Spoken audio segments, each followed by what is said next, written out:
और अब खबरों का सिलसिला शुरू करते हैं महाराष्ट्र से। महाराष्ट्र में कल नई सरकार का गठन हो जाएगा। आज देवेंद्र फडणवीस को बीजेपी विधायक दल का नेता चुने जाने की औपचारिकता भी पूरी हो गई।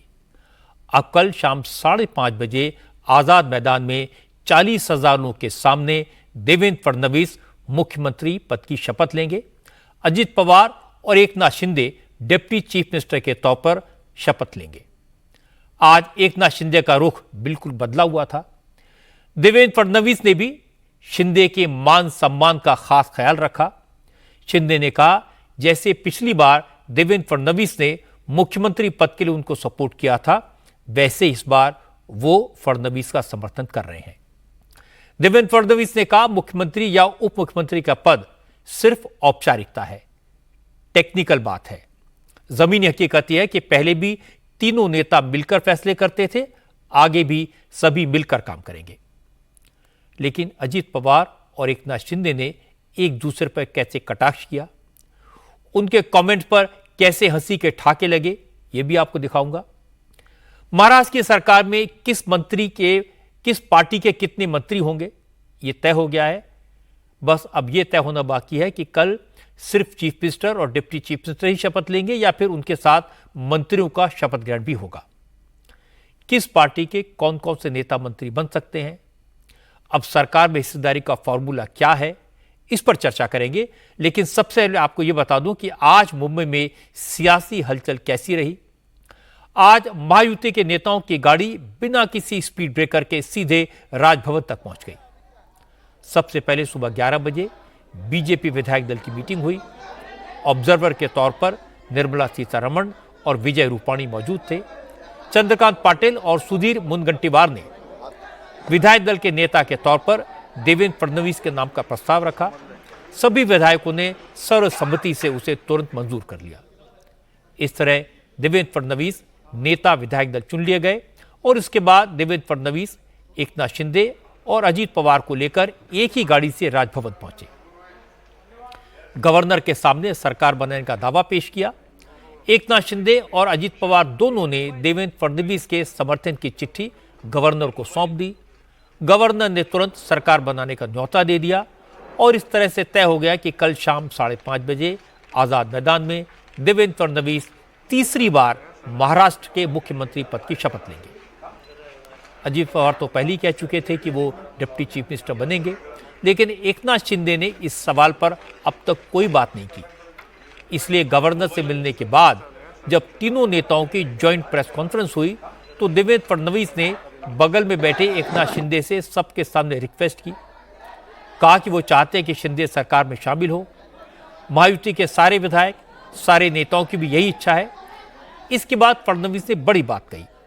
उन्होंने कहा, chief minister, deputy chief minister, ये पद तो टेक्निकल है। असल बात है कि सरकार में तीनों पार्टियों की भागीदारी है, तीनों नेता मिलकर सारे फैसले करेंगे। कल मैं स्वयं माननीय हमारे मुख्यमंत्री एकनाथ शिंदे जी के पास गया था और एकनाथ राव जी को मैंने ये निवेदन किया था कि हम सभी की इच्छा है कि इस सरकार में वे स्वयं हमारे साथ रहे। शिवसेना के भी विधायकों की इच्छा है और महायुति के भी विधायकों की इच्छा है और मुझे पूर्ण विश्वास है कि वो हमारे साथ रहेंगे। और पिछले 2.5 सालों में शिंदे जी के साथ माननीय अजित दादा और मैं, हम तीनों ने मिलकर साथ में मिलकर सारे निर्णय किए हैं और आज भी हमारे लिए ये जो पद है, ये पद एक प्रकार से टेक्निकल बात है। हम तीनों मिलकर और साथ में हमारे जो साथी पक्ष है उनको साथ में लेकर तमाम निर्णय करेंगे। एकनाथ शिंदे ने भी देवेंद्र फडणवीस की बात को सपोर्ट किया। शिंदे ने कहा कि 2.5 साल पहले देवेंद्र फडणवीस ने उनके नाम की सिफारिश की थी और उसी तरह आज वो फडणवीस के नाम का समर्थन कर रहे हैं। शिंदे ने कहा, पिछले 2.5 साल में उनकी सरकार में तीनों पार्टियों ने मिलकर टीम की तरह काम किया।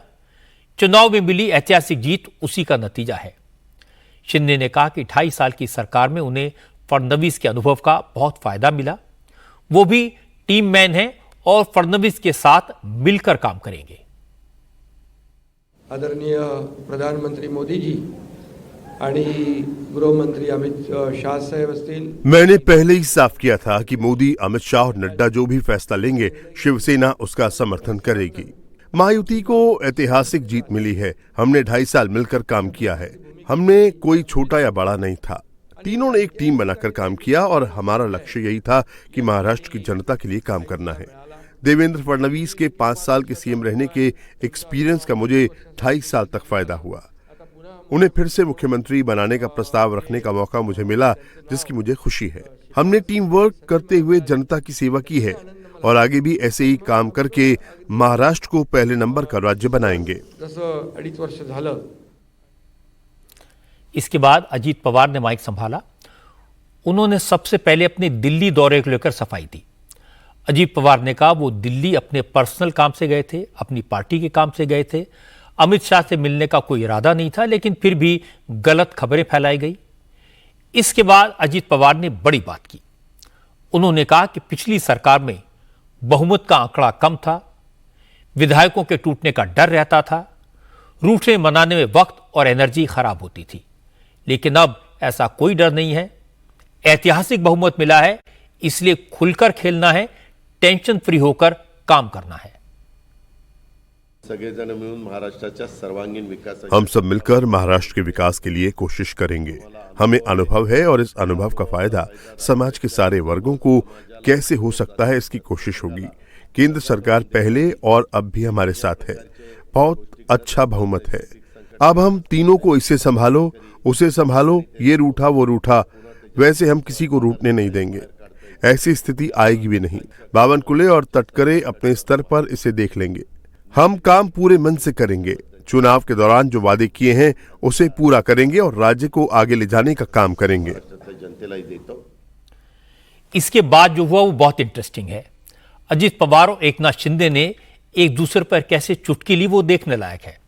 असल में बार बार पूछने पर भी एकनाथ शिंदे अपने पत्ते खोलने के लिए तैयार नहीं थे। एक रिपोर्टर ने उनसे पूछा कि वो कल शपथ लेंगे या नहीं, तो शिंदे ने बार बार यही कहा, शाम तक फैसला करूंगा, शाम तक इंतजार कीजिए। शिंदे बोल ही रहे थे कि बीच में अजीत पवार हंसकर बोले, शिंदे भले ही न बताएं, लेकिन वो तो पहले बता चुके हैं कि मैं कल शाम को जरूर शपथ लूंगा। तो शिंदे ने क्या जवाब दिया, ये आपको सुना देता हूं। क्या आप और अजीत दादा पवार साहब भी कल डिप्टी सीएम की शपथ लेंगे? अरे भैया, अभी तो कहा, देवेंद्र जी ने भी कहा, मैं भी कह रहा हूँ, रुको थोड़ा, अभी शाम तक रुको, अभी कल शपथ शाम है ना। तक उनका समझ में आएगा। मैं तो लेने वाला हूँ। मैं रुकने वाला हूँ। दादा को नहीं, अरे भाई, दादा को अनुभव है, दोपहर शाम को भी लेने का और सुबह भी लेने का।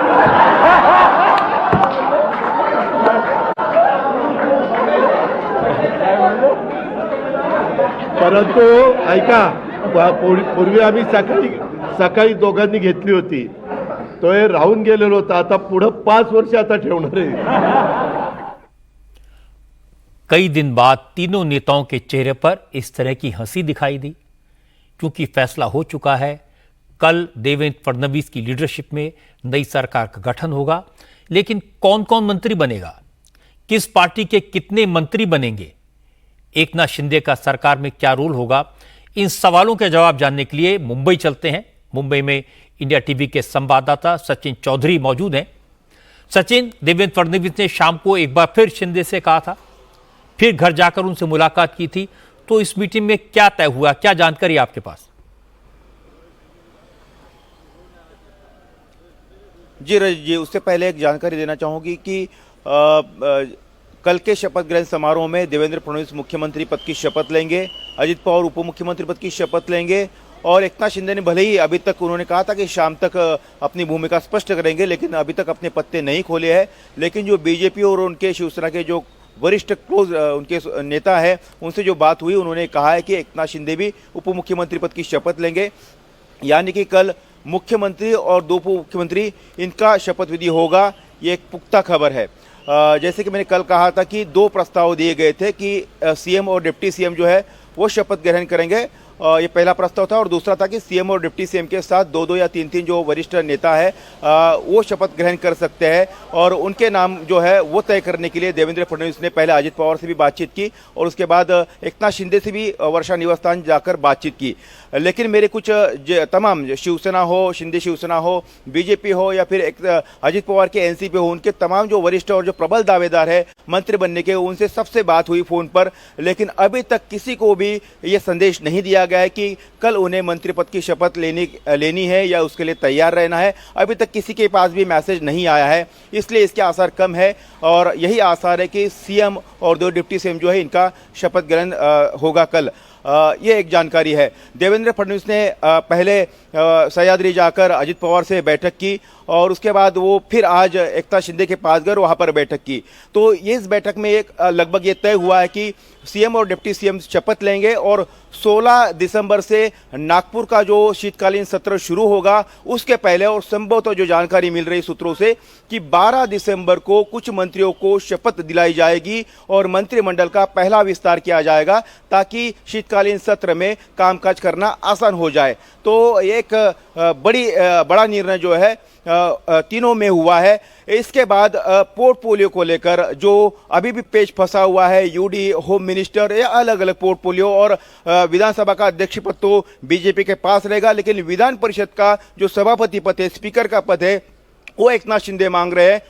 बीजेपी उन्हें डिप्टी स्पीकर का पद देना चाहती है जो कि एकनाथ शिंदे के पास पहले भी था, और अजित पवार को विधानसभा का उपाध्यक्ष पद यानी कि नरहरि झरिवल जो है वो डिप्टी चेयरमैन थे विधानसभा के, तो वो पद उनको देना चाहती है। इन तमाम मुद्दों को लेकर बीच का जो 5-6 दिन का जो उनको समय मिलेगा उसमें किसको मंत्री बनाना है, किस रीजन से मंत्री बनाना है, इसके अलावा मंत्रियों की संख्या कितनी होगी, किसके पास क्या पोर्टफोलियो जाएगा, और विधानसभा में जो स्ट्रक्चर है संवैधानिक पदों का उसको लेकर किस तरह से बंटवारा होगा, तमाम बातों को लेकर ये पिछले जो 5-7 दिन का समय रहेगा उसमें विस्तार से चर्चा होगी। जैसे कि अजित पवार ने भी आज संकेत दिए थे कि बहुमत इतना बड़ा है और अब किसी भी पार्टी के पास अब कोई प्रेशर नहीं रहेगा कि किसको मंत्री बनाना है, किसको मनाना है, कि कोई रूठ जाएगा तो कोई पार्टी छोड़ के चला जाएगा। तो ये नौबत अभी फिलहाल जिस तरह से आंकड़े हैं उनके पास नहीं है, इसलिए वो विस्तार से चर्चा विमर्श करके एक नई जनरेशन, एक नया नेतृत्व तैयार करने के लिए आराम से फैसला लेंगे।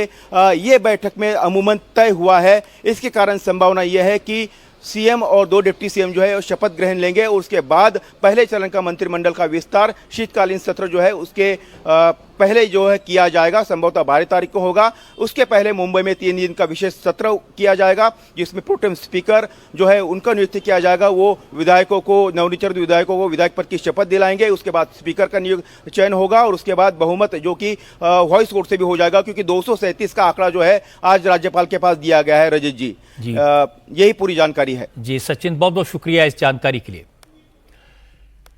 एकनाथ शिंदे का व्यवहार थोड़ा अजीब है। कभी कहते हैं शाम को बताऊंगा, कभी कहते हैं सुबह उठकर बताऊंगा। पहले कहा मोदी जी जो फैसला करेंगे स्वीकार होगा, फिर कहा हम साथ साथ हैं पर तबीयत बड़ी खराब है।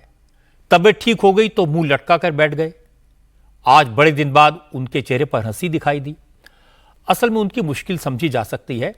शायद मुख्यमंत्री की कुर्सी का मोह उनसे छूट नहीं रहा। वर्षा बंगला खाली करने का मन नहीं हो रहा।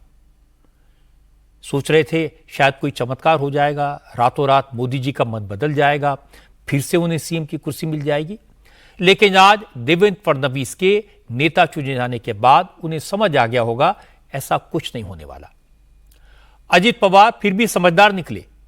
कोई स्पीड ब्रेकर नहीं लगाया, कोई नखरा नहीं दिखाया, खुशी खुशी जो मिला स्वीकार कर लिया। अब देवेंद्र फडणवीस के सामने चुनौती है गठबंधन को चलाने की। वो चाहते तो शिंदे को किनारे कर सकते थे, पर इसका मतलब होता मराठों की नाराजगी मोल लेना। थोड़े दिन बाद बीएमसी के चुनाव हैं, उसमें भी शिंदे का साथ जरूरी है। इसीलिए फडणवीस ने समझदारी से काम लिया, मैच्योरिटी दिखाई। 2 बार वर्षा जाकर शिंदे से मुलाकात की, उनकी ईगो का ध्यान रखा। अब शिंदे को भी एहसास हो गया कि कल शाम 5 बजे के बाद डिप्टी सीएम बन जाने में ही उनकी भलाई है। इसे कहते हैं 1-2 का 4, 4-2 का 1।